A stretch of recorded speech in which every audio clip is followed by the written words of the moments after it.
nabanggit mo yung sa future, no? Ng mga anak, kayong dalawa. Yung mga financials, lahat ba na kay Mrs.? Lahat ba responsibility ni Mrs.? So pag sumahod ba kayo, nakaano agad? Sa kanya lang. Kasi kung ako hahawak, magastos ako eh. Alam mo yun, Kepex, no? Shopping ako eh, shopping. Arrangement ninyo ni Mrs. Sa kanya talaga, pinag-usapan Siya niyo yun. talaga. Siya talaga. So may allowance ka. Pag gusto ko mingin pera, pingin pera. Pero Ganun yung lang. totoo, binibigay mo ba yung totoong allowance? Kung minsan nangungupit May ako. Sa sarili mo sahod.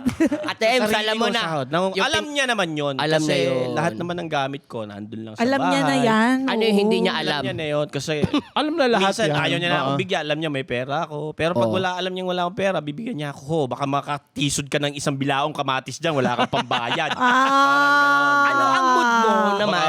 Baka makasagi ka ng ano dyan. Wala kang pambayad.